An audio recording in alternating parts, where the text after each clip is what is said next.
Muy buenas tardes, gracias por atender la invitación a la conferencia de hoy. Hoy estamos con el programa Aulas Abiertas de la Universidad de Antioquia y la Facultad de Medicina. Les informamos que estamos realizando grabación del espacio de esta conferencia y luego vamos a tener esa grabación disponible en nuestro canal Nacer, Salud Sexual y Reproductiva de YouTube. Allí podrán encontrar luego esta grabación. Hoy tenemos el tema lactancia familiar. Un momento, por favor.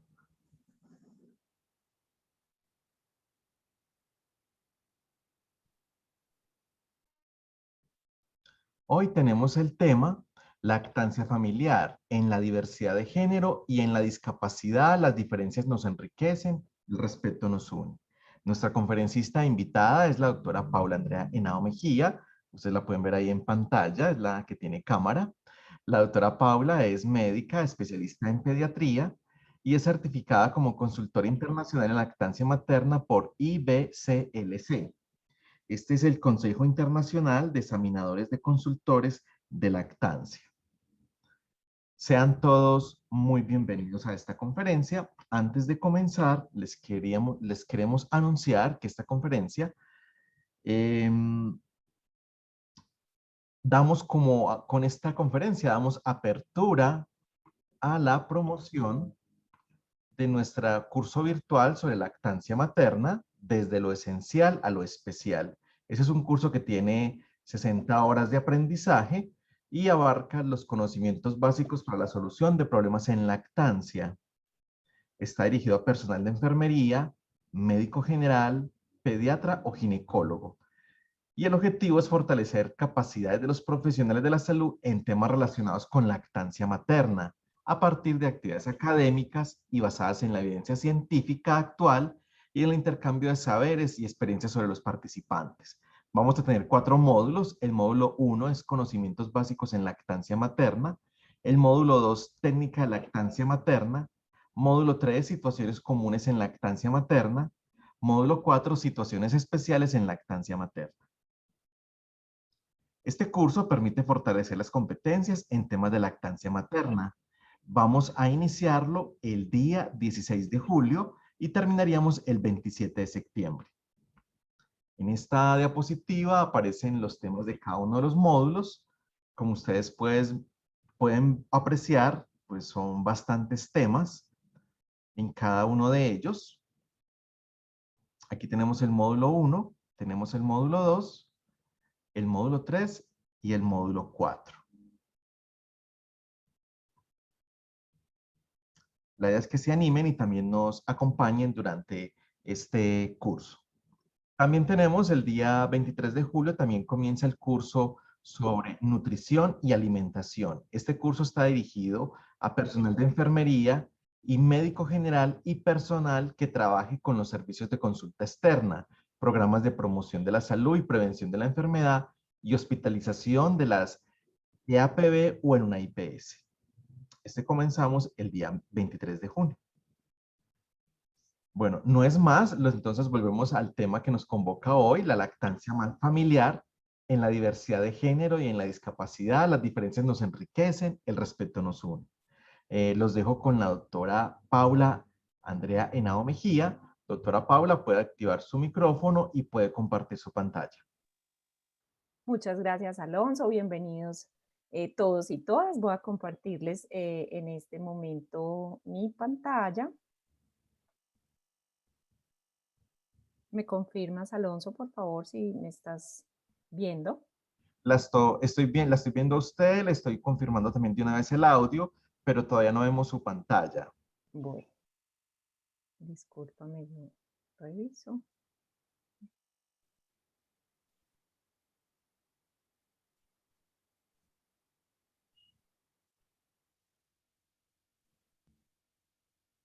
Okay.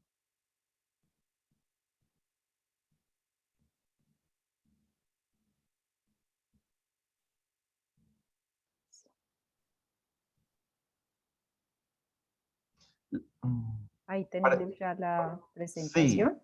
ya cargó. Ahí puede darle clic en presentación y ya la estamos observando. Perfecto, muchísimas gracias, Alonso. Doctora, en este Entonces, momento somos 67 participantes de la conferencia. qué rico, bienvenidos todos y todas. Bueno, este es un espacio muy especial que nos brinda la universidad y una forma de conectarnos y de tratar temas de interés diferentes que nos convocan y que realmente en este momento era importante hablar de la diversidad de género, de la discapacidad y de entender cómo la inclusión es clave para el desarrollo de nuestra sociedad.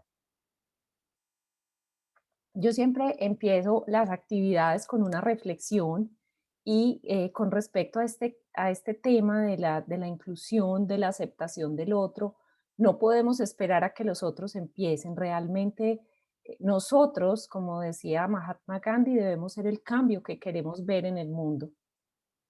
Para ser aceptados necesitamos aceptar y no se trata de tolerar, porque tolerar es aguantarse al otro. Se trata de acogerlo, se trata de que el otro tenga las puertas abiertas como es, para ser aceptado. Empezamos entonces, pues, diciendo una frase que puede resultar casi obvia, pero que en este momento, en los últimos días, tenemos que partir. Cualquiera que hable de lactancia materna tiene que empezar afirmando que los beneficios de la leche humana son innegables. Sabemos que si la madre y el recién nacido están bien, están en buenas condiciones, esto se va a ver reflejado en el bienestar de la familia.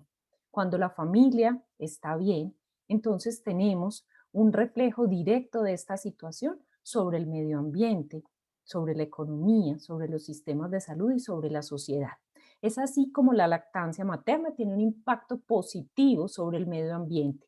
Es ecológicamente sostenible y racional, aporta para alcanzar las metas del cambio climático, apoya el planeta, agua pura, potable y disponible para un ser humano durante los primeros 6 meses de su vida, aporta a la economía, porque no solo se trata de ahorrar en costos de alimentos, sino que se trata de ahorrar en bienestar. Ese dinero que la familia economiza puede reinvertirlo en otras actividades de bienestar, de ocio, pero no es solo eso, es que las mujeres que amamantan invierten en un país. Y es así como hace 2 años el gobierno de Noruega incluyó la lactancia materna dentro del Producto Interno Bruto del país. Es decir, esas mujeres que se van a su casa durante la licencia de maternidad y amamantan a sus hijos, están aportando al desarrollo del país y lograron tasar que cada litro de leche materna que una mujer estaba en capacidad de producir durante un día podía llegar a costar hasta $100. O sea que una mamá puede producir en leche materna $700 a la semana. Si nosotros fuésemos a pagar, o si los gobiernos fuesen a pagar eso a las mujeres que tienen sus hijos y los amamantan, entonces no alcanzaría los recursos para cubrir este gasto. Además de eso, obviamente los sistemas de salud se benefician porque la leche materna, digamos que impacta directa y positivamente la salud de los niños, las niñas, las mujeres. Disminuye las infecciones respiratorias, las infecciones digestivas, disminuye la enfermedad crónica no transmisible y me refiero a la diabetes, a la obesidad. Sabemos ya, la evidencia científica nos muestra que tiene un impacto positivo, por lo tanto va a impactar los costos en salud. Y si esto sucede, pues se beneficia a toda la sociedad. ¿Y qué decir de que la primera forma de solidaridad que recibe un ser humano es la lactancia materna, es el amamantamiento, es esa capacidad que tiene su madre de entregarle lo que necesita para satisfacer sus necesidades básicas? Quien es amado aprende a amar y quien recibe un trato solidario va a aprender a ser solidario y a entender las necesidades de los demás. Por eso podemos afirmar sin ninguna duda que la lactancia materna apoya el desarrollo humano sostenible y con equidad. Ahora sí, vamos a empezar entonces hablando un poquito de este tema. Yo les voy a contar una historia de dos seres humanos. Un ser humano que se llama Paul Henao, que soy yo, y otro ser humano que llegó a la consulta en el programa en el cual yo estaba trabajando. Doctora Paula, usted puede venir al consultorio de enfermería, es que tenemos una situación, me dijo la enfermera jefe con una cara un poco preocupada. Pensé, bueno, debe ser que alguna mamá tiene dificultades en la posición, en el agarre, puede tener una mastitis, una congestión, no sé. Yo me fui muy tranquila. Ya había visto yo en la sala de espera a un chico con un bebé, pero en el programa Canguro, digamos que era frecuente ver si las mamis estaban hospitalizadas, pues que los papás llevaran a sus bebés en posición canguro. Yo vi un muchacho sentado en la sala. Resulta que cuando llegué al consultorio de enfermería, lo que encontré era que ese chico que yo veía, ese papá, era un hombre trans. Y en ese momento, pues tenía una congestión porque se había vendado sus pechos y tenía los pechos absolutamente tensos, congestionados. El bebé no se podía agarrar al pecho. El chico estaba llorando y el bebé estaba llorando y pues al llegar y ver esa, digamos, como esa imagen que yo nunca había visto, eh, lo primero que pensé es, ¿cómo me voy a conectar yo con ese otro ser humano? ¿Qué voy a hacer? Entonces, tuvimos que echar mano de un recurso muy importante que se llama la empatía. La empatía es esa capacidad de ponerte en los zapatos del otro, es esa capacidad de entender qué es lo que le está pasando el otro sin ser el otro. Tengo que entender por qué está mal, por qué está triste, por qué llora, siente dolor o siente angustia. Yo no me puedo poner a llorar, pero sí tengo que entender cuál es su situación. Entonces, aquí empieza mi primera historia, tratando de conectar estos dos seres humanos. Realmente, yo nunca en mi carrera o en mi vida académica, ni siquiera cuando me preparé durante un año para presentar el examen de certificación como consultora, había recibido información sobre el tema de la lactancia en hombres trans. No es una cosa frecuente. Sin embargo, pues ¿qué hice? Eché mano a las primeras herramientas a las que me había regalado mi formación, a las que me había regalado la Liga de la Leche y empecé a pensar consejería en lactancia materna. ¿Qué debo hacer para romper el hielo? Inclusive para romper mi propio temor de enfrentar esta situación. Saludar, presentarse, preguntar el nombre de esa persona que estaba frente a mí, preguntar el nombre de su bebé, y empezar a trabajar en la comunicación no verbal útil.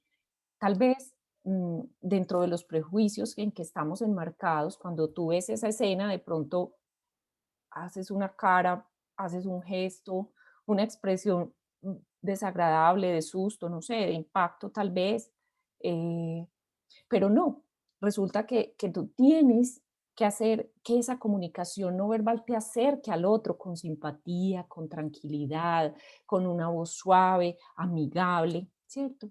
Demostrarle interés a esa persona, saber cómo se llama, cómo fue el nacimiento de su bebé, cómo fue, qué pasó en esos primeros días. Su bebé además era un bebé prematuro, esta era una chica joven.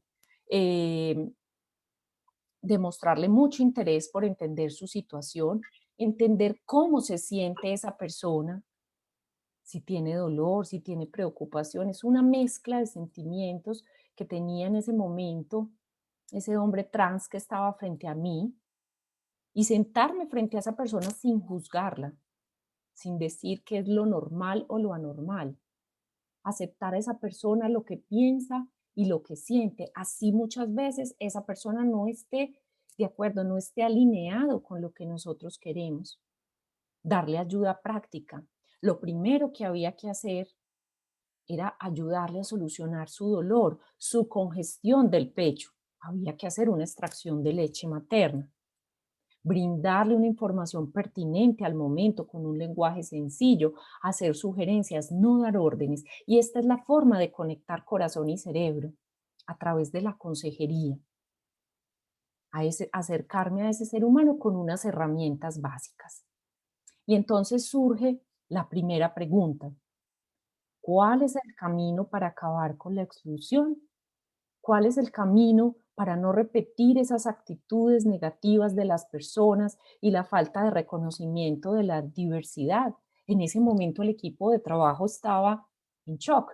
Yo era el líder de ese equipo de trabajo porque no sabíamos cómo manejar esa situación, porque no teníamos formación en esa situación.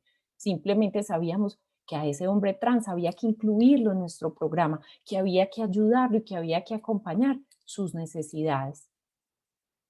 La respuesta entonces a esta situación se llama inclusión. Y la inclusión, como nos dice la UNESCO, es un enfoque que responde positivamente a la diversidad de las personas, a sus diferencias individuales. Y es aquí cuando entendemos que la diversidad también es una oportunidad para ese ser humano al cual nosotros estamos acompañando y una oportunidad para nosotros como seres humanos de abrir nuestra mente, de entender y aprender otras cosas. Entonces empieza una comunicación bidireccional, un compartir de saberes y de conocimientos propios de la tradición que trae esa persona y cómo esos conocimientos propios y esa tradición se va a integrar a los saberes que yo he adquirido en mi formación. Entonces nos vamos a beneficiar los dos. ¿Cuál es la primera acción? ¿Qué fue lo primero o qué es lo primero que tenemos que hacer cuando enfrentamos esta situación?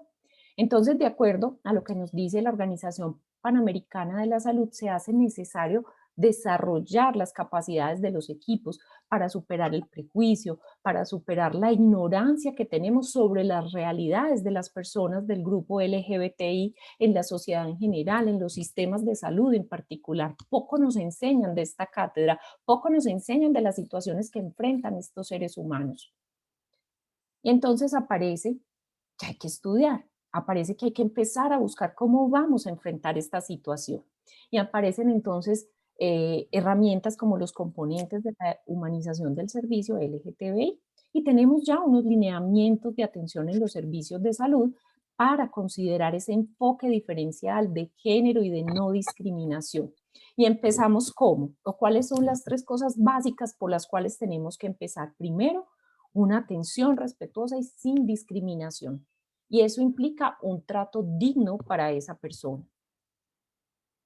Segundo, tenemos que convertir los servicios de salud en zonas libres de discriminación.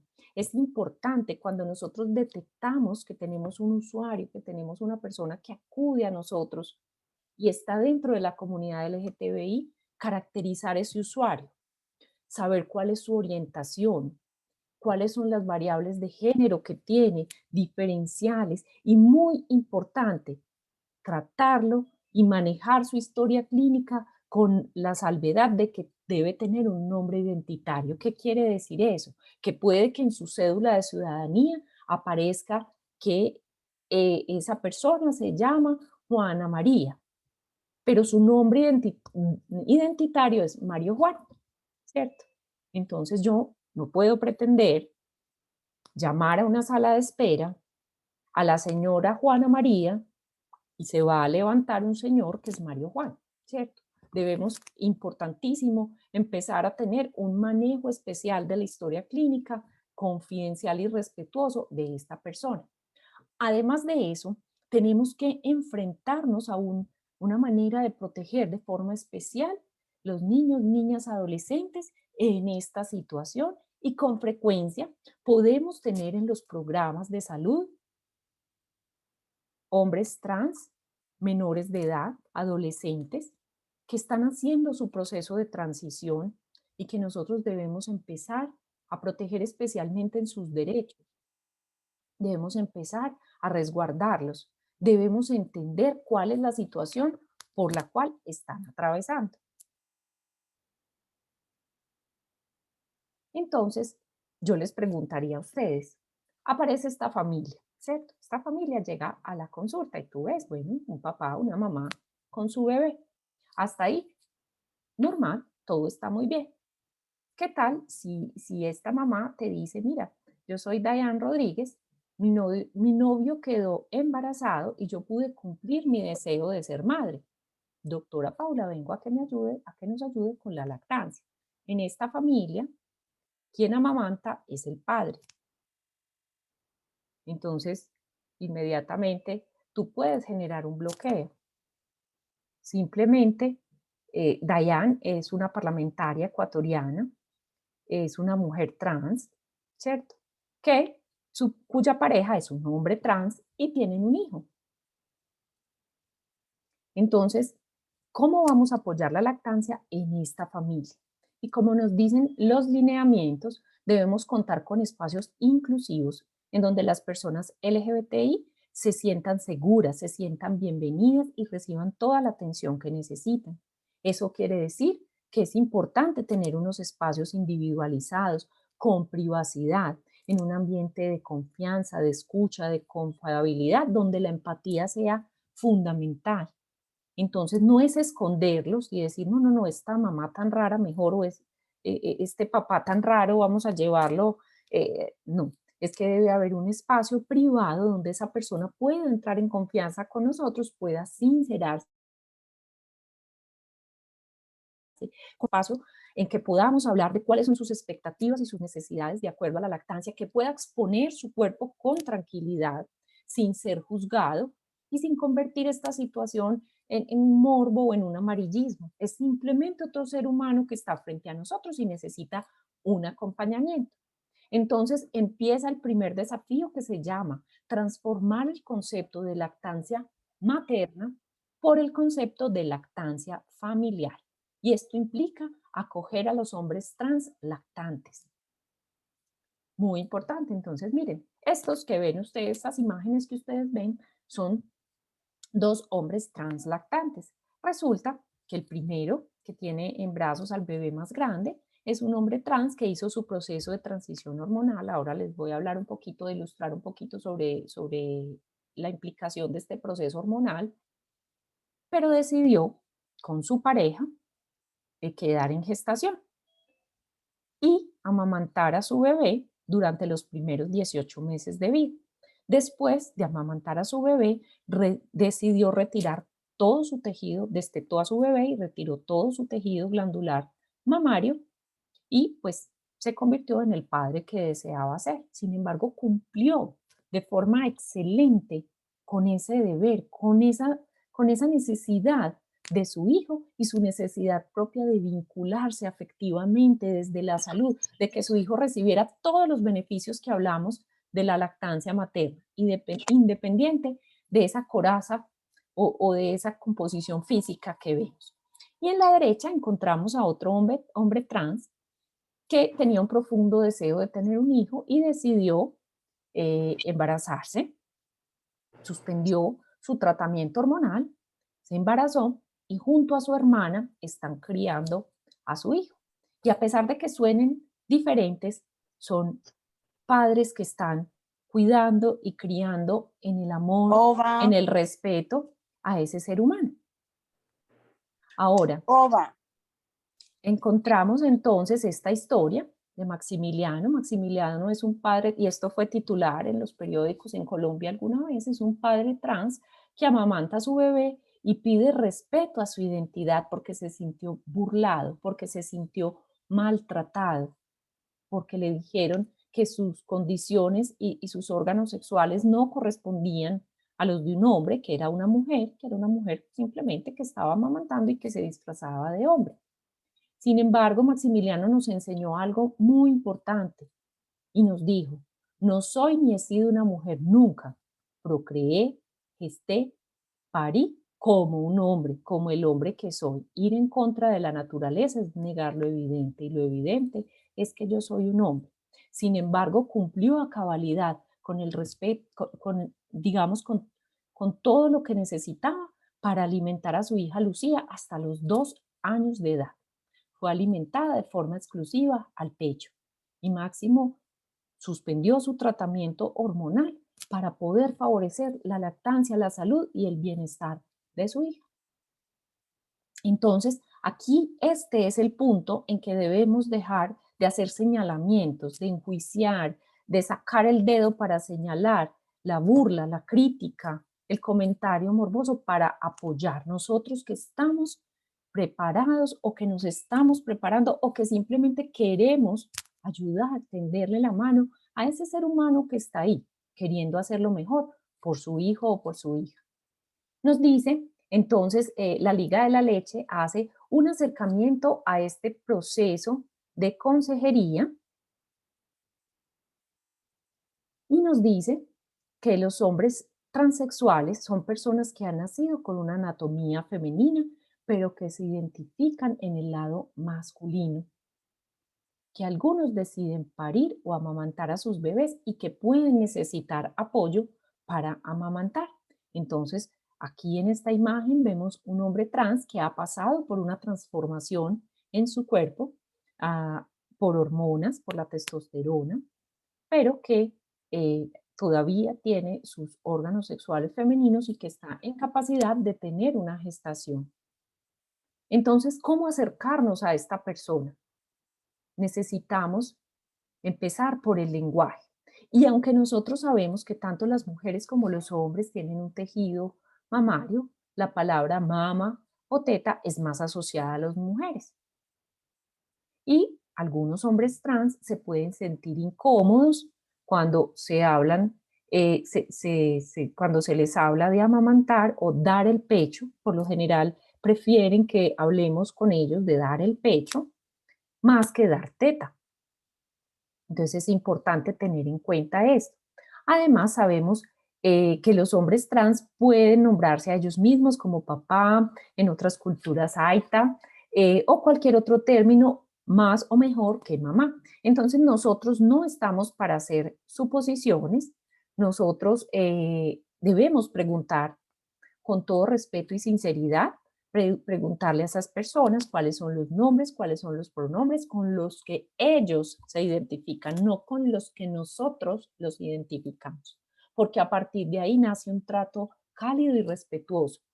Y si por alguna razón cometemos un error en esa forma de dirigirnos o de tratar a la persona, debemos disculparnos lo antes posible y continuar con la conversación.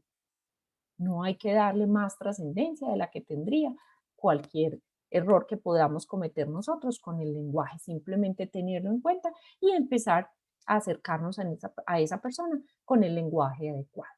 ¿Qué conocimientos entonces serían muy importantes? El primero, el uso de la testosterona. Entonces, la testosterona es la hormona masculina por excelencia cuando una mujer empieza su transición a ser un hombre trans. Usa la testosterona, que está indicada obviamente desde el médico endocrinólogo, y vamos a tener un cese de la menstruación y por lo tanto también vamos a tener un cese de la ovulación. Mientras esté recibiendo esa testosterona, es muy poco probable que este hombre trans quede en gestación.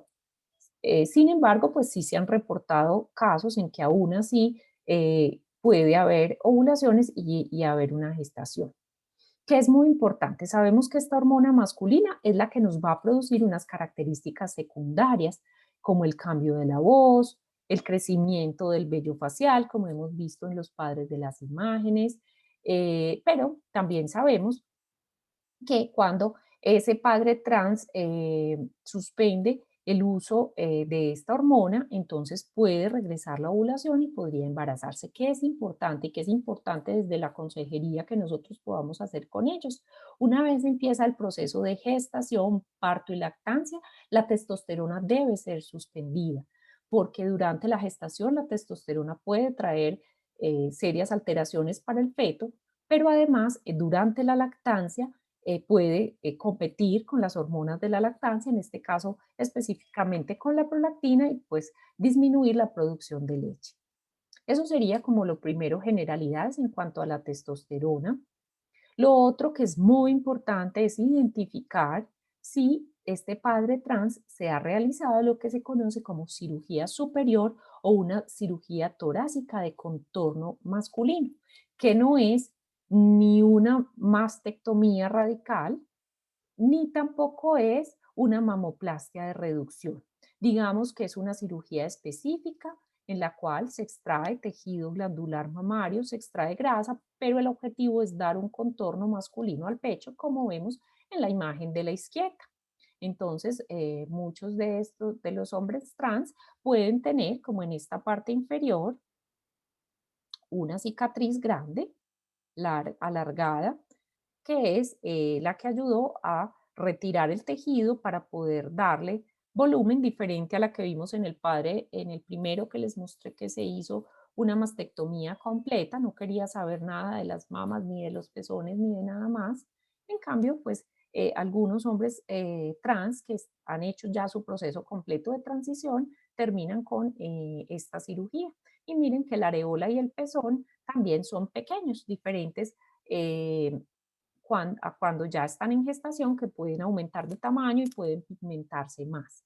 Entonces, como pues realmente no se retira todo el tejido glandular, sino que se retira solo una parte del tejido glandular, nosotros podríamos acompañar a este padre translactante pensando en que puede hacer una lactancia directa, un amamantamiento y que no sabemos si podría llegar a ser una lactancia exclusiva o si por la cirugía superior puede llegar a ser una lactancia parcial o una lactancia mixta, pero muchos de ellos se benefician del uso del relactador como el padre que vemos en la imagen. Entonces, un padre trans puede beneficiarse del uso de un relactador casero, cualquiera que sea. Digamos que aquí tendríamos que entrar a discutir pues como la forma en ese biberón o si solo hacerlo en una taza, ¿cierto?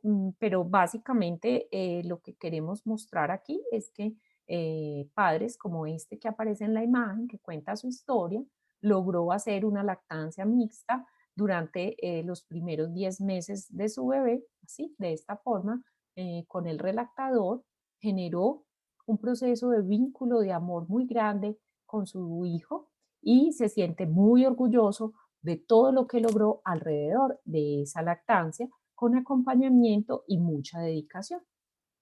Entonces, recomendaciones importantes si estamos apoyando la lactancia en un hombre trans. Primero, hay que evitar el uso de vendajes compresivos. Cuando los hombres trans no tienen acceso a la cirugía torácica superior por alguna razón, durante la lactancia, pues el pecho crece, entonces utilizan vendajes compresivos para disimular el pecho. Resulta que todos sabemos que un pecho lactante, si se comprime exageradamente, pues se puede generar en él obstrucción de los conductos, se puede generar mastitis, se puede generar una congestión severa, dolor, que era lo que le pasaba al primer padre trans que tuve la oportunidad de acompañar en consejería. Eh, Siempre, si con las madres que nosotros acompañamos es importante pedir permiso antes de tocar o manipular su pecho. Con un padre trans es mucho más importante explicarle además qué es lo que vamos a hacer, para qué lo vamos a hacer, si necesitamos hacer una extracción, ayudarle o enseñarle a hacer una extracción manual, o si por el contrario le vamos a pedir que ponga primero su mano y sobre su mano nosotros vamos a poner la nuestra para poder hacer el proceso, enseñarle el proceso de extracción, ¿cierto? Lo otro que es fundamental en el proceso de consejería es aclarar los objetivos de ese padre trans y cuáles son sus expectativas con la lactancia, ¿cierto? Con poder dar leche humana a su bebé. Que si digamos, si esa persona ya tiene la cirugía torácica, ya le ha sido retirado gran parte de su tejido glandular, nosotros no podríamos decirle que no va a lactar, sino que su lactancia va a ser expectante o vamos a tener un manejo expectante, pero eso sí, garantizando que vamos a darle el acompañamiento necesario para que pueda acoplar a su bebé. En el caso de los hombres trans que han tenido la cirugía superior, el agarre se puede convertir en un gran desafío, por lo que les mostré que desaparece casi todo el tejido glandular. Entonces, como vemos en la imagen, lo primero es que no se recomienda la posición de cuna tradicional, ni las posiciones acostadas, ni las posiciones verticales o de caballito. Se recomienda al padre hacer un agarre del pecho en C, pero además es una C apretada, decimos que es un agarre en sándwich, porque hay que tratar de retraer la piel, porque si no la piel por la cirugía puede estar muy tensa y es mucho más difícil que el bebé se agarre. Se recomienda entonces, o la recomendación principal es hacer posición axilar o de balón de rugby, o una posición como esta, que es una posición cruzada. Listo. Estas son las dos que más se recomiendan para poder lograr que el padre trans amamante y el bebé logre hacer un buen agarre. Ese sería un gran desafío para nosotros como consejeros, asesores o acompañantes de este proceso de lactancia. Es importante entonces mirar con qué recursos contamos, porque no es fácil encontrar información sobre este tema.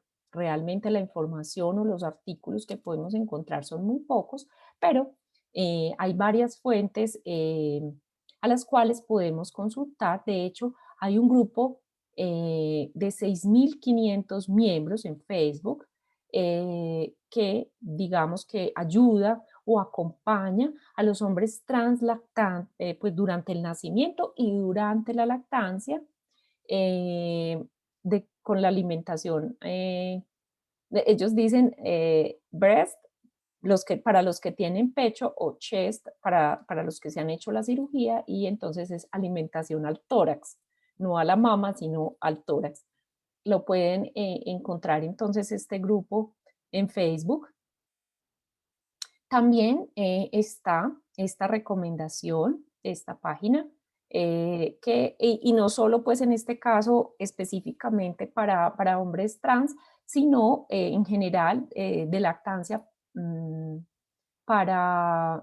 pues posterior a cirugías del pecho y del pezón, que puede ofrecernos en la consejería pues una serie de dificultades importantes. Entonces, ellos, digamos que cuando ustedes vean estas siglas, es precisamente BFAR por las siglas en inglés que están aquí, la información y soporte para los hombres trans o las mujeres, las madres que han tenido cirugías del pecho.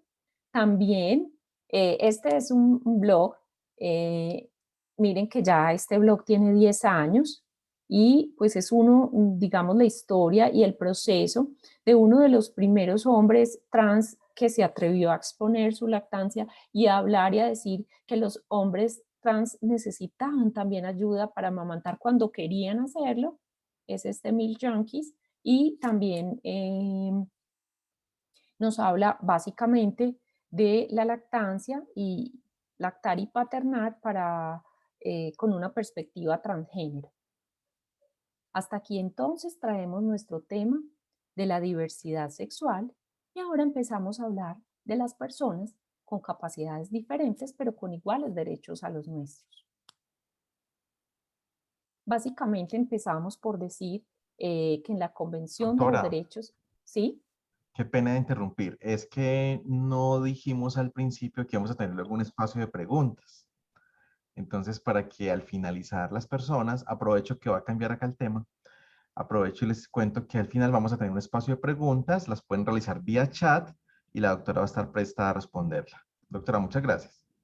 Gracias a ti, Alonso. Entonces, empezamos a mirar, según la Convención sobre los Derechos de las Personas con Discapacidad, en el artículo primero, que estas personas incluyen, o digamos que dentro de este grupo de personas incluyen aquellas personas que tienen deficiencias físicas, mentales, intelectuales y sensoriales a largo plazo, que al interactuar con diversas barreras pueden ver limitada su participación plena y efectiva en la sociedad en igualdad de condiciones con las demás personas. Y aquí viene otra historia, porque es que el aprendizaje se hace por interés académico o porque la vida lo va forzando a uno a interesarse en otros temas que no son los que aparecen a diario en los libros, ni en las listas, ni en los cursos, y cuando uno va avanzando en su acompañamiento a las familias, se le va ampliando esa visión.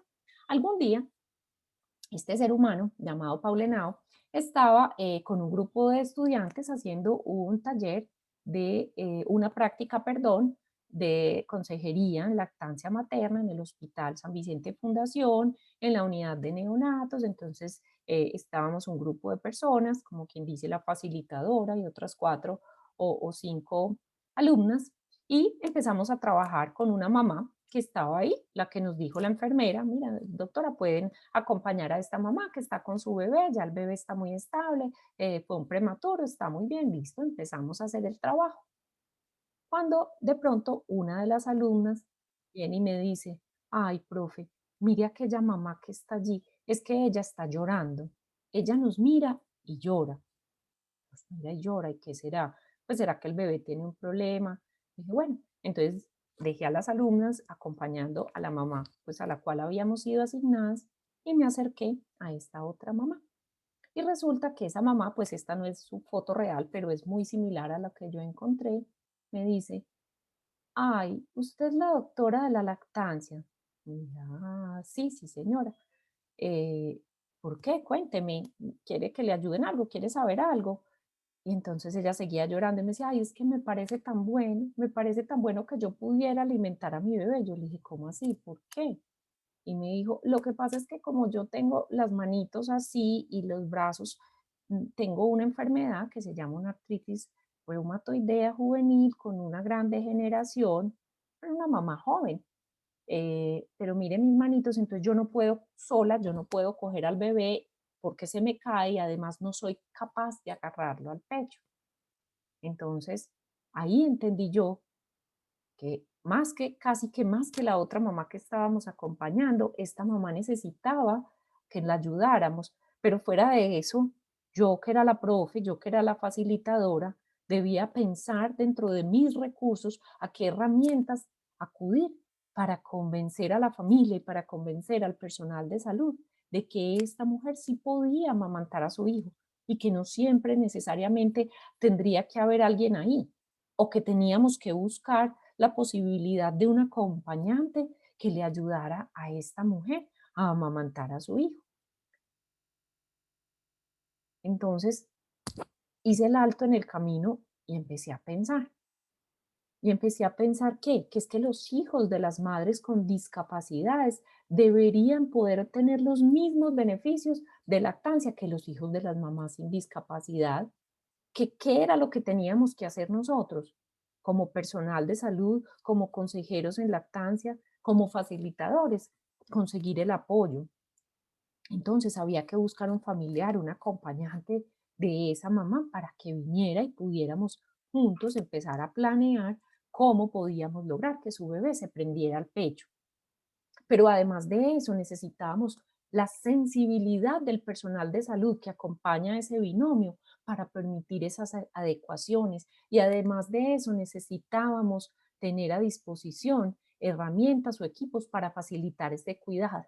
Algo tan sencillo como un fular para esa mamá, porque el fular iba a reemplazar en gran parte las manitos que ella no podía mover, que ella no podía doblar, los codos que ella no podía flexionar, pero sí podía tener a su bebé en el pecho y en contacto piel a piel. Y con la ayuda de una enfermera, con la ayuda de un familiar, de un acompañante, ese bebé se podía prender al pecho en posición vertical, así de simple. Entonces, tenemos claro que las personas con discapacidad pueden necesitar apoyo para participar plenamente en sus comodidades, en sus comunidades, para participar y hacer valer sus derechos. Y ese apoyo que somos nosotros debemos primero respetar sus deseos. Ella quería amamantar y nadie había tenido en cuenta ese deseo, esa necesidad básica de establecer un vínculo de contacto piel a piel con su hijo. Nosotros debemos respetar entonces la elección de esa persona discapacitada. Nosotros no podemos negarle a esa mujer con discapacidad la posibilidad de amamantar a su hijo.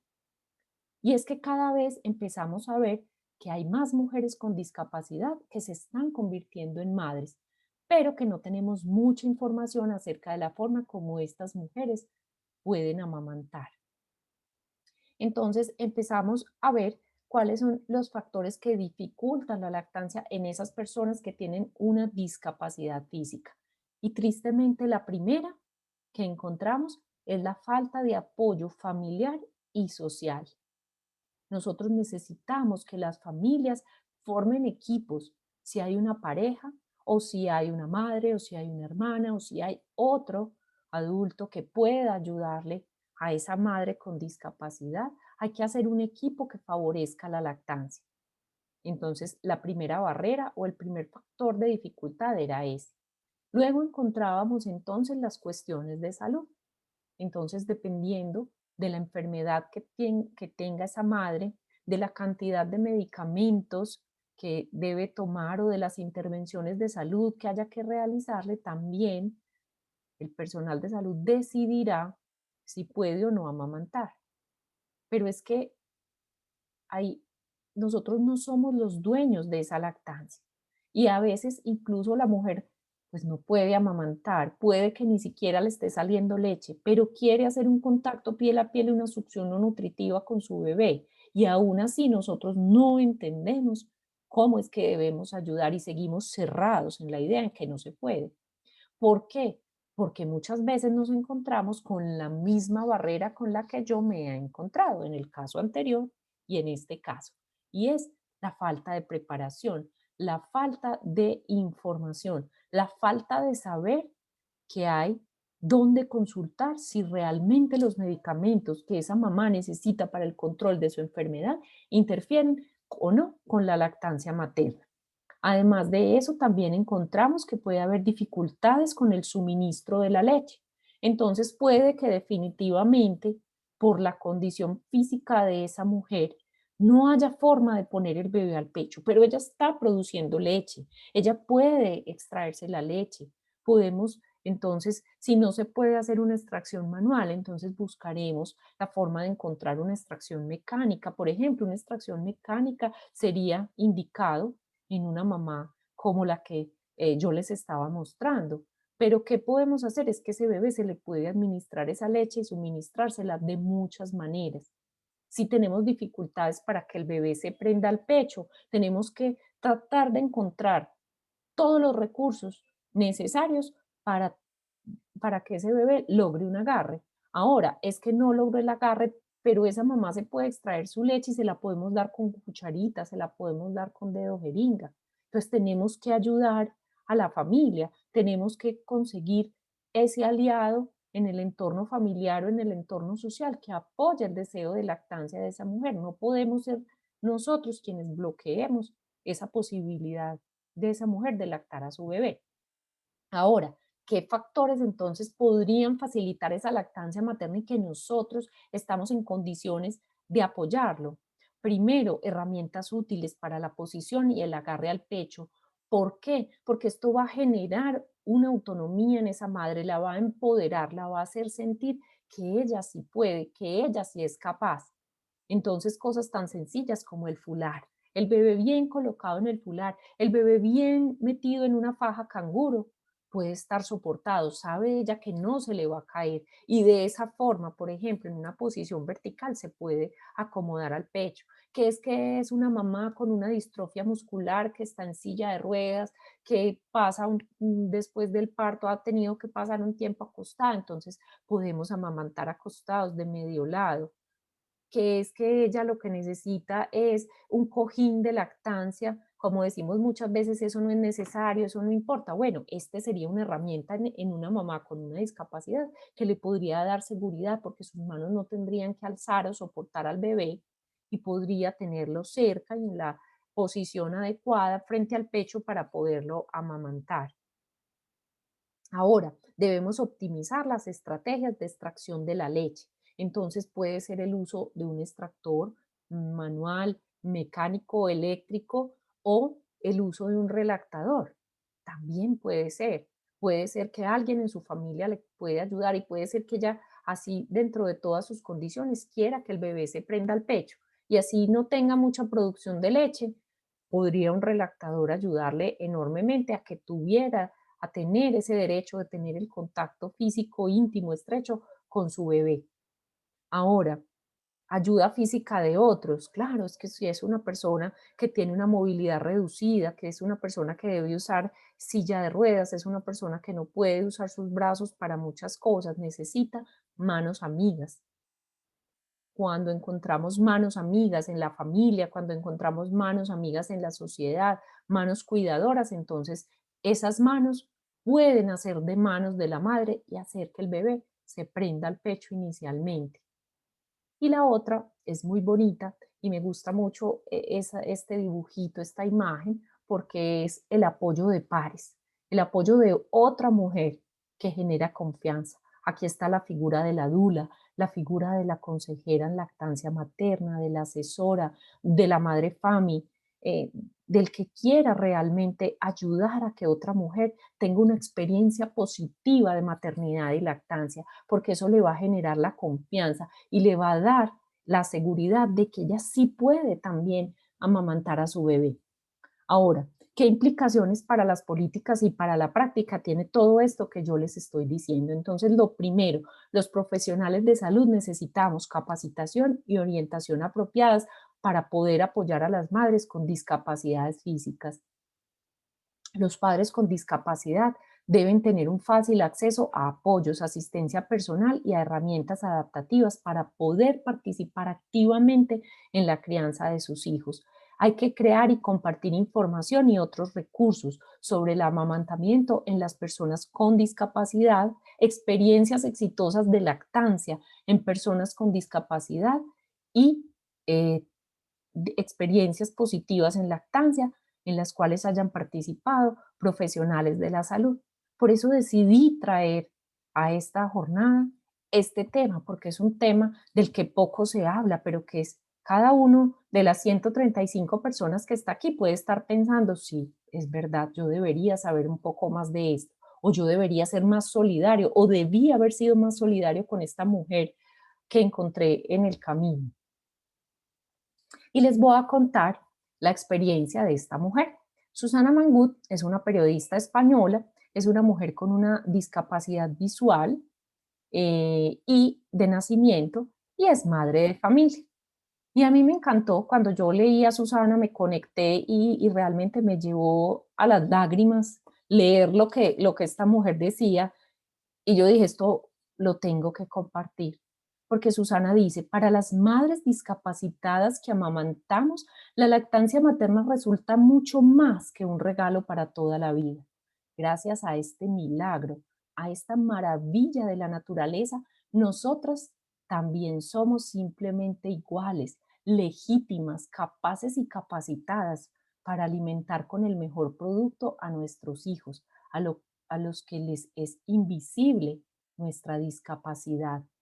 La leche les sabe igual de rica, dulce, les embriaga y les consuela como a cualquier otro en el mundo.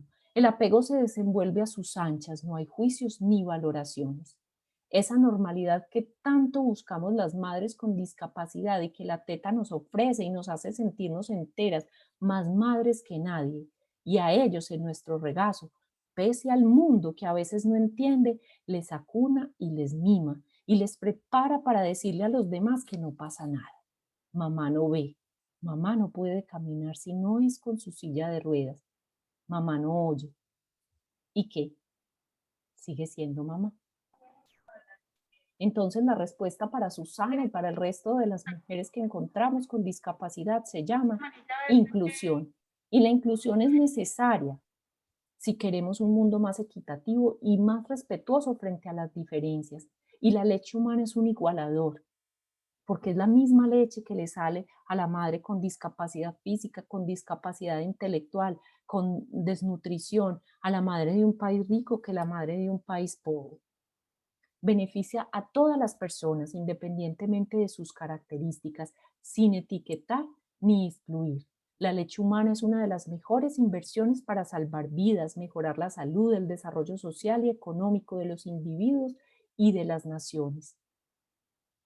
Así que la leche humana es incluyente, proporciona un acceso equitativo, haciendo ajustes permanentes para permitir la participación. Las políticas públicas y los esfuerzos de la sociedad deben dirigirse a la promoción, protección y apoyo de la lactancia materna para asegurar que los niños y las niñas tengan derecho a recibir un alimento único, específico de especie que se llama la leche humana. Así que mi mensaje es que una lactancia familiar diversa, respetuosa e incluyente es posible, que las diferencias nos enriquecen y el respeto es lo que nos une, porque el respeto es un valor no negociable en la sociedad. Muchas gracias a todos, a todas, por escucharme, por permitirme llegar en esta noche a ustedes. Los invito al curso de lactancia materna, desde lo esencial a lo especial. Estamos abriendo nuestra tercera cohorte Ha sido una experiencia hermosa y maravillosa. Hemos tenido grupos multidisciplinarios, ginecólogos, pediatras, neonatólogos, eh, incluso hasta dermatólogos hemos tenido, estudiantes de medicina, estudiantes de pediatría, nutricionistas, psicólogos, todos son muy bienvenidos simplemente a tomar información. Esta no es la última palabra, ni es el último paso, solo es un primer paso. Muchísimas gracias a todos. Doctora Paula, muchas gracias por la espectacular conferencia y qué pena decir, pues, el calificativo lo ponga yo, pero también nos lo han dicho mucho en el chat. Muchas gracias, hay muchos agradecimientos en el chat. Entonces vamos a aprovechar y les cuento que estamos también en el espacio de preguntas. Si tienen preguntas, por favor, las escriben en el chat, yo se las voy a hacer pasar a la doctora.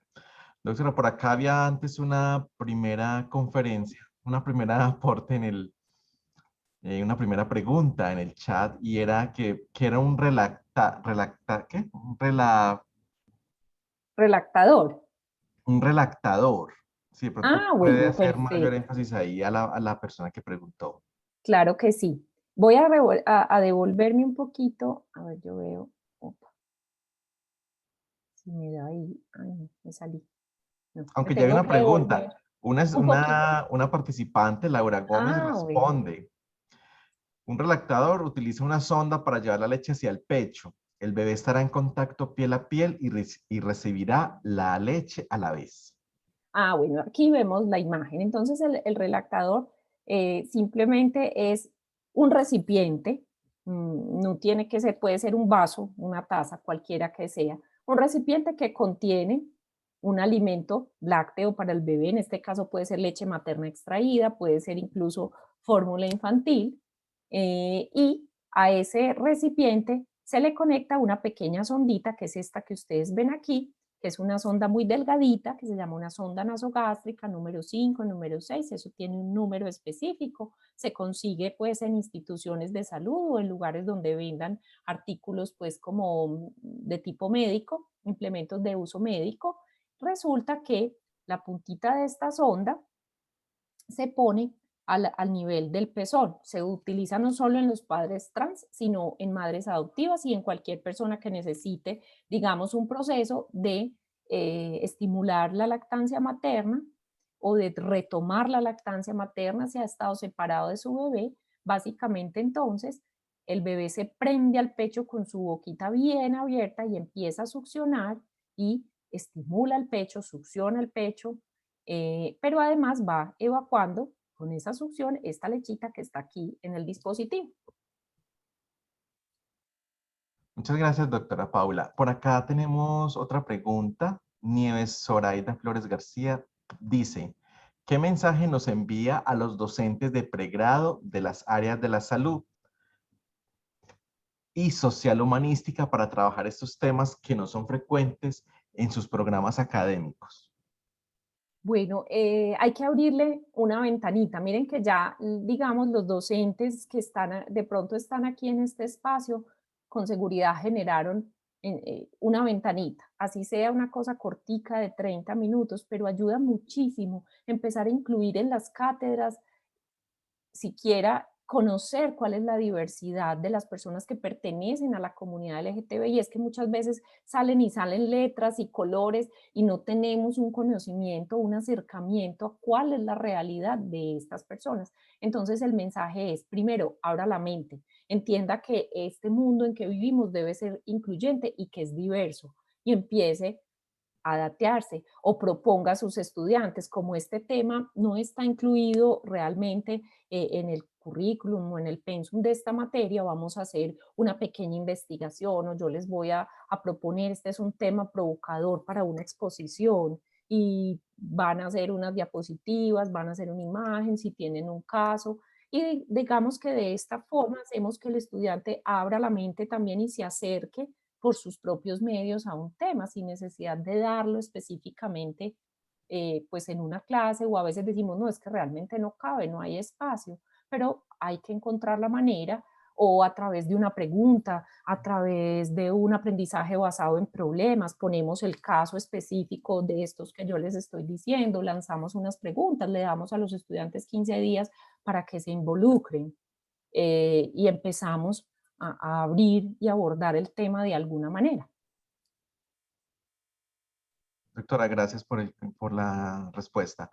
Hay un comentario de Elba Esperanza Prieto Pinilla. Tema muy interesante. Aún se habla muy poco de inclusión en la lactancia. Se piensa en la lactancia en términos que se denominan normales y no se tienen en cuenta estas situaciones especiales.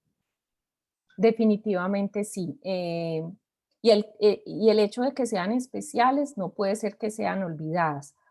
O, miren, yo siempre pienso que uno tiene derecho a decir, no sé, pues la primera vez que yo me enfrenté a un padre trans fue la primera vez en mi vida que me acerqué como ser humano a otro ser humano en condición transgénero. No me había pasado, nunca me había tocado. Y encontré un ser humano encantador ahí detrás y en el tiempo, cada que venía a la consulta me buscaba y conversábamos, íbamos viendo cómo iba creciendo el bebé. Pero lo importante es que uno diga, no sé, pero voy a hacer algo al respecto, voy a aprender para mañana, para la próxima vez, para la próxima consulta, para la próxima interacción, para el próximo grupo de la Liga de la Leche. Yo me voy a preparar, voy a asesorar y voy a hacer que esa persona pueda tener una experiencia positiva con su proceso de paternidad y lactancia. Doctora, y en ese primer caso que nos contó, ¿cómo fue la experiencia de la lactancia? Pues al término, pues, ¿qué pasó con esa persona? Pues el bebé, digamos que este bebé que era un prematurito, estuvo en posición canguro, se logró la lactancia exclusiva. Este padre trans no tenía cirugía torácica, entonces digamos que sus mamas estaban preparadas y muy bien para la lactancia. Entonces no tuvimos pues como dificultades, digamos, con ese tipo. Y definitivamente se vinculó a su bebé y logramos pues graduarlo en el programa Canguro. Los bebés se gradúan cuando caminan alrededor de los 15, 12 a 15 meses de edad corregida, pues dependiendo de más allá del año de edad corregida, digamos, hasta ahí pues tuve yo la oportunidad de ver y de acompañar a este padre trans en su proceso. Lo otro que es muy importante y que tal vez estaba pensando aquí, porque ya, pues ese fue el primero, pero luego vinieron otras personas, otros seres humanos con esta condición, y es que a veces también he tenido la oportunidad de encontrarme con padres trans que además han sido abusados sexualmente. Entonces es la maternidad o el proceso de paternidad en un hombre trans, adolescente, en tránsito, víctima de la violencia sexual. Miren todos los apellidos que tuve que ponerle y cómo nos acercamos a esa persona. Entonces es un tema realmente pues que es muy inquietante y muy bonito, y que en el tiempo que tuve la oportunidad de acompañar, yo veía que es independiente de su identidad de género, su capacidad de cuidar y de criar un bebé, porque lo hacen realmente, lo pueden hacer con un acompañamiento adecuado, lo pueden hacer muy bien. Doctora, muchas gracias. Hay otro comentario, Ismenia Segunda. Interesante intervención. No había escuchado la importancia que debemos dar a esa inclusión de personas diversas en este proceso de lactancia familiar. Hoy escuché y capté algo muy nuevo. Qué rico, eso sí que me parece maravilloso. Eso sí, ese es mi salario emocional. Paola Rueda, mil gracias por este mensaje maravilloso respecto a la inclusión de la lactancia. Hay un asunto que me parece importante conversar y quitar el apelativo de materna a la leche o la lactancia. Muchas consultoras aducen que se está invisibilizando de nuevo a las mujeres madres, cuyas acciones tantos años han sido tapadas. ¿Cómo podemos llegar a ese punto medio? Pues yo pienso que es, bueno, en muchas partes, y uno a veces inconscientemente lo nombra como lactancia materna, perdón, como de una forma genérica. Pero entonces aquí surgen dos propuestas. Uno es la lactancia humana, que es la lactancia de los seres humanos, Y dos, la lactancia familiar, que me parecía, o a mí pues personalmente, y que lo proponen los lineamientos, eso no es pues como un invento mío, ojalá, lo proponen los lineamientos de los servicios incluyentes, y es llamarla lactancia familiar, porque es que así sea uno el que da seno, hay otros que pueden dar el pecho, y eso es bonito también. Es el concepto de unidad y de familia. Entonces podría ser también un poquito disruptor empezar a decirlo de otra manera. De hecho, eh, a veces ya empieza a sonar en el medio lactancia humana más que lactancia familiar. Para mí encontrar acuñar este término de lactancia familiar fue nuevo.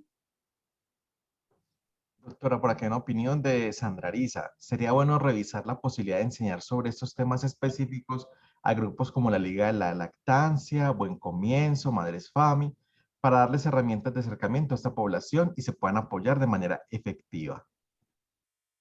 De acuerdo, me parece que, pues es que tenemos tantos temas todos por aprender que, de hecho, la primera vez que yo di, pues parte de esta conferencia fue una intervención que no fue en el área de salud, sino en la parte social, que me invitaron a hablar del tema o yo propuse hablar del tema en la Secretaría de Familia e Inclusión Social de Medellín. Entonces es un tema que sí se viene digamos, visibilizando inclusive en Antioquia, en Medellín, ya dentro de los planes de desarrollo se ha incluido el concepto de inclusión y de la población LGTBI, todos sus derechos. Entonces pienso que podríamos hacer un trabajo como más importante en torno a estas poblaciones o a casos específicos, porque finalmente lo que queremos es acoger a las personas en nuestros servicios de salud, en el sistema educativo, y si no lo hacemos de una forma empática, con una mirada abierta, pues no lo vamos a lograr fácilmente. Y generalmente estas personas tienen dificultades y sufren solitos su proceso porque no hay quien les tienda la mano sin juzgarlos, sin señalarlos, simplemente porque su condición es particular. Por acá tenemos otro comentario, Natalia Zapata. ¿Cómo insistir en la lactancia en estos casos cuando vemos en la práctica que en la reducción de mama es un poco complicado? Sí, realmente, digamos que la lactancia, en las mamoplastias de reducción, que sería la reducción del tamaño de las mamas que se hacen muchas mujeres, podemos encontrar dificultad, pues porque se retira tejido glandular mamario. Mm, Igual pasaría con estos padres trans que se les ha retirado ya el procedimiento, digamos, desde el punto de vista estético es diferente, pero para, digamos, como para términos prácticos es lo mismo, se retira una parte del tejido glandular, no sabemos cómo va a responder el tejido glandular restante, el que quedó ahí, cómo va a responder a la estimulación hormonal, a la succión, a todo este proceso. Entonces yo diría que tanto en ese padre trans como en esa madre que ha hecho o en esa mujer que ha hecho una mamoplastia de reducción, podríamos acuñar el término de una lactancia expectante. Está claro desde la gestación la condición a la cual nos estamos enfrentando, pero eso no quiere decir que sea imposible y eso quiere decir que debemos reforzar el acompañamiento. Esa madre o ese padre trans no se pueden quedar hasta el tercero, cuarto, quinto día por ahí solitos viendo a ver qué hacen, sino que desde el primer día en la institución donde nace ese bebé deberían de recibir un acompañamiento especial. Por eso las rutas integrales de atención en salud ya nos están hablando de una consulta específica en lactancia materna. Entonces, digamos que en las instituciones y ese personal que tiene habilidades de consejería y que está liderando estos procesos de la consulta de lactancia, debería empaparse de este tema para poder, cuando llegue el momento, cuando llegue el caso, hacer el acompañamiento de esa mujer con la mamoplastia de reducción o de ese hombre trans. Y no es decir no, y tampoco es que sea muy horrible y muy espantoso que hagan una lactancia mixta. Alguna vez yo le decía a una mamá, vea, la leche materna es buena hasta la última gota que usted de su corazón y desde su ser le quiera dar a su hijo, que es que Paula me salió media onza y con eso a media onza el niño no va a vivir y no va a crecer con lactancia exclusiva. Perfecto. pero las células de su sistema inmune, los anticuerpos, el amor que usted da en esa leche, nada lo va a reemplazar, ni se empaca en ningún tarro, ni nadie se lo va a vender a su hijo. Entonces, disfrútelo. Por acá hay como una consulta. Clotilde Mota Rubiano. Me gustaría saber si es adecuado que mi hija, después de 2 años de vida, quiera volver a succionar mis pechos. Tengo un poco de remordimiento porque no la amamanté por diferentes razones. Y ahora que ella lo está haciendo, no sé si permitírselo o no. Bueno, hay un tema aquí que ya es una niña de 2 años de edad, que ya no es una lactante, sino que es una niña en edad preescolar y probablemente más que una succión nutritiva, está buscando es un vínculo de afecto, una forma de sentirse protegida, de sentirse acogida, de sentirse muy amada por su madre. Entonces, cuando la niña busca esos momentos de intimidad o como diríamos, de apapache, de quererse pegar, la mamá, sin necesidad de pegarla del pecho, puede abrazarla, puede besarla, puede decirle que la quiere, puede hacer actividades con ella, pueden jugar, pueden hacer pues otras cosas. De hecho, la invitación es a tener una mente abierta. Esto no es como diría yo, la inquisición de la lactancia, ni yo soy el policía de la leche. A veces yo llego a algún espacio y digo, mira, es que yo soy ¿en qué trabajas? Ah, sí, yo soy consejera en lactancia materna y sin decir, mediar más palabras, las mamás me empiezan a decir, ay, no, es que a mí, es que la lactancia es muy dura, es que a mí me fue muy mal, es que yo tengo, no, es que, qué pesar. Bueno, es como si estuvieran, como si hubiese alguien que fuera a generarles un juicio, ¿no? Cuando ya el tiempo ha pasado, no hay forma de devolverse en eso. ¿Qué tenemos que hacer? Pues continuar, eso sí, con un acompañamiento muy amoroso a nuestros hijos, sin remordimiento, sino con un amor objetivo y sano, y acompañar a esas mujeres que están en el proceso, que tienen dificultades, que tienen una situación compleja en lactancia, o a esos padres trans o a esas madres, acompañarlas, formarnos y poderlas acompañar. Listo. Otra pregunta, yo creo que estaba muy relacionada con una que ya respondió, no sé. Diana Galvis dice, ¿cuáles podrían ser los temas clave que es necesario incluir en los cursos de formación para el acompañamiento a lactancia desde el enfoque diferencial? Bueno, digamos que como vimos de pronto cuando, Alonso, cuando tú nos mostraste inicialmente en los módulos del curso, pues primero hay que tener pues una comprensión de lo que es el fenómeno de la lactancia materna a nivel anatómico, fisiológico, endocrino, bioquímico, ¿cierto? Hay que saber muchas cosas de lactancia materna, uno. ¿Por qué? Porque a mí me sirve saber de relactancia o de posición y agarre si es para la madre con discapacidad, para el padre trans o para la madre cualquiera normal. Entonces hay que formarse muy bien.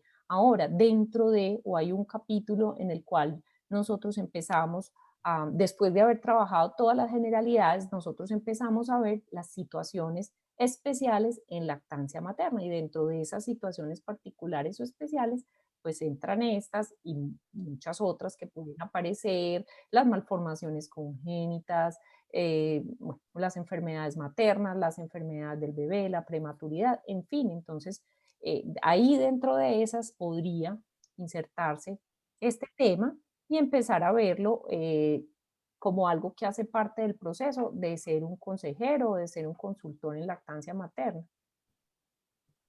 Doctora, son las 7:13, vamos a dar como otro, vamos a ascender hasta las 7:20, yo abusando de su tiempo, pero es que hay muchas preguntas. Por acá hay una, Cristian Quintero, en la ciudad de Medellín, ¿qué sitios existen para redireccionar a hombres trans para asesoría sobre lactancia materna? Mira, realmente, Cristian, no tenemos pues como un lugar específico, sin embargo, entonces podría asistir a las reuniones de la Liga de la Leche bueno, que ahora pues por la pandemia además, digamos que no es tan fácil tenerlas presenciales, pero digamos que la Liga de la Leche y parte de lo que yo les mostré y les conté son direccionamientos de la Liga de la Leche en cuanto a este tema. Uno. Dos, pues en este caso, sin ser un servicio especializado, sí podríamos buscar consultores o asesores en lactancia que trabajan pues directamente eh, o de manera pues independiente. Dos, y tres, dentro, igual lo que les hablaba ahora, dentro de las rutas integrales del modelo de las rutas integrales de atención en salud, existe ya el direccionamiento a que todas las EPS creen una consulta en lactancia materna. Entonces, dentro de esa consulta, o quien lidera esa consulta, debe ser una persona con habilidades de consejería e idealmente con una formación en lactancia materna. Entonces, pues deberían en el equipo multidisciplinario poder acompañar a una persona que esté en esta situación específica. Gracias. Por acá hay otro comentario, Valentina García. Definitivamente hay que ofrecer el tema y su abordaje a los estudiantes, porque si no se enseña en pregrado desde lo genérico, mucho menos lo detallado. Soy médico y cuando mi bebé con síndrome de Down no se alimentó al pecho, tuve que buscar quien me enseñara y se suponía que yo lo había enseñado a muchas mamás a alimentar a sus bebés al pecho como médico general. Qué espacio tan valioso. Ay, qué linda, Valentina. Muchas gracias. De verdad que es un proceso que debemos abordar y desde tu experiencia, por ejemplo, tú ya eres una persona que tiene lo que yo decía al final, que es maravilloso que se pudiesen abrir esos espacios, que tú como con tu experiencia que adicional que eres médica, eres madre y madre con una situación especial, que viviste una situación que no es la más frecuente, digamos que tampoco es la más rara ni la más exótica, pero que necesitaste ese acompañamiento y aprendiste y lo lograste. Entonces, en ese orden de ideas, tú ya estás en capacidad de empezar a acompañar a otros profesionales o a otras mamás que tienen o que han vivido tu misma condición. Entonces, digamos que la lactancia tiene una cosa muy linda y es que se abre un espacio no solo de profesionales, sino lo que llamamos entre pares o la colaboración madre a madre o par a par o mujer a mujer, que es una cosa muy bonita. Bueno, hay otros comentarios, hay unos que son pues de felicitación, los voy a pasar por alto para poder atender como algunas más puntuales. Buenas noches para todos, dice Elsie Pavón. Sería muy interesante que MinSalud diera primicia como ley estableciendo ese servicio en las diferentes IPS públicas y privadas relacionadas con el programa de la lactancia materna inclusiva, teniendo en cuenta las personas LGBTI con discapacidad u otros casos de inclusión. De acuerdo, me parece que es un tema que hay que abordar y hay que incluir dentro de la ruta, digamos, dentro de la ruta materno-perinatal, que es la que nos va dando a nosotros el derrotero en Colombia, como el derrotero de cómo debe ser el modelo de atención integral, pues debería estar ahí conectado específicamente dentro de la ruta materno-perinatal estas situaciones particulares que ameritan inclusión. Ismenia Segunda dice, ¿cómo se puede ayudar a las mamitas con VIH que no pueden amamantar a sus niños? Ese Mira, está en el Ismenia, curso, ¿no es cierto? sí, también, pero hay una cosa, digamos que con lactancia, esa es una situación especial que es lactancia materna en el contexto del VIH. Sabemos que puede haber, dependiendo de unas condiciones especiales, puede haber un riesgo de transmisión, lo que llamamos vertical, a través de la leche materna en este caso, entre un 16 a un 24% de riesgo de que una madre VIH positivo contagie a su bebé a través de la leche. En algunos países en donde dar un sustituto de la leche materna no es fácil, no es seguro, no hay la forma de hacerlo, muchas de esas mujeres con VIH amamantan o deben amamantar de forma exclusiva porque pueden ser más los beneficios sobre la salud de los niños, sobre la disminución de la mortalidad por infecciones y por otras condiciones. Sin embargo, es claro que Colombia es uno de los países donde se dice que las mamás con VIH positivo no deben lactar y el sistema de salud les va a suministrar esa fórmula infantil de manera adecuada durante los primeros 6 meses de la vida de su bebé. Sin embargo, pues hay otras opciones, digamos como la pasteurización de la leche materna que se utilizan en el África subsahariana. Bueno, hay otras opciones, sin embargo, pues es claro y pues yo no quiero ser como impertinente diciendo o dando el mensaje de que hagan otra cosa diferente a los lineamientos que nos da el ministerio. Sin embargo, somos acompañantes de la lactancia materna, como digo yo, en el sí y en el no, porque esa mujer no es solo senos y solo leche, sino que es un ser humano, que se le está diciendo no amamante a su bebé y tal vez su deseo profundo sí era amamantarlo. Entonces es como vincularse de otra manera en el contacto piel a piel, en la estimulación, en el masaje, para que esa mamá se sienta integrada y se sienta parte activa del proceso de crecimiento y de desarrollo de su bebé. Otro comentario, Vivian Montero, en la Liga de la Leche apoyamos a todas las personas que deseen amamantar. Hay líderes trans acreditados en otros países. De acuerdo, Vivian. Yo lo sé y pues por eso le di ahí como el crédito a la Liga de la Leche Internacional. De hecho, de la página de la Liga de la Leche Internacional me llevó, por ejemplo, a los blogs, a Facebook, al grupo de Facebook que ya es muy numeroso, eh, porque sí hay, digamos, que ese deseo profundo de acompañar en la lactancia. Bueno, doctora, yo creo que ya son las 7:20. Siguen los comentarios, las felicitaciones. Muchas gracias por esta conferencia. Estamos grabando. Vamos a colocarla disponible para todas las personas que la quieran repetir o la quieran recomendar. Esta conferencia va a estar en el canal de YouTube de Nacer, Salud Sexual y Reproductiva. Este canal también los invito a que se suscriban a este canal para que siempre estén enterados de todo lo que nosotros queremos publicar y divulgar por este canal. Doctora Paula, un agradecimiento enorme y esperamos vernos en el curso de lactancia que comienza el próximo mes. Claro que sí, pues muy bienvenidos todos y bueno, las cosas están dadas para que aprendamos y para que estos temas circulen. Yo sé que las más de 100 personas que estaban aquí se llevan, como digo yo, su semillita de mostaza ahí sembradita en el corazón y van a hacer la diferencia. Se conectaron 133 personas. Excelente, maravilloso. Bueno, entonces a todos una feliz noche. Por favor, se cuidan bastante del COVID y seguimos atentos, pendientes. Una feliz noche para todos. Claro que sí, una feliz noche.